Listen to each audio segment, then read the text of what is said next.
Abel n'était pas l'homme généreux qu'il prétendait être. Ses intentions, bien qu'encore floues, semblaient loin d'être désintéressées. Noura, seule et vulnérable, sentit une boule d'angoisse monter dans sa gorge. Elle n'avait pas d'autre choix que de rester sur ses gardes, car cette nuit-là marquait le début d'une étrange et dangereuse aventure. Abel, de son côté, regagna sa chambre, un sourire satisfait sur les lèvres. Il pensait avoir trouvé une proie facile, une fille désespérée qu'il pourrait manipuler à sa guise. Mais il ignorait tout de Noura, de son passé, de sa véritable nature. En l'accueillant sous son toit, il venait d'ouvrir la porte à un destin qu'il n'aurait jamais pu imaginer.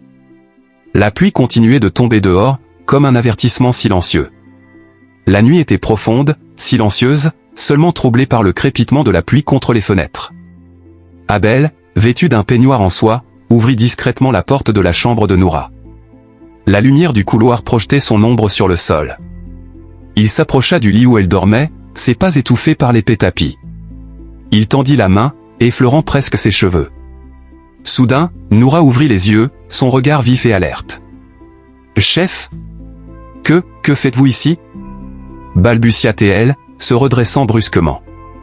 Abel recula d'un pas, mais son sourire restait froid, calculateur. « Tu ne pensais pas que je t'aidais gratuitement, non ?» répondit-il, sa voix douce mais menaçante. Noura recula contre la tête de lit, serrant la couverture contre elle. Son cœur battait à tout rompre. Elle comprenait maintenant. L'hospitalité d'Abel n'était pas un acte de bonté.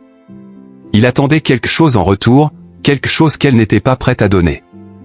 Je comprends, bredouilla-t-elle. Mais, donnez-moi juste jusqu'à demain, s'il vous plaît. Abel éclata d'un rire moqueur, ses yeux brillant d'une lueur inquiétante.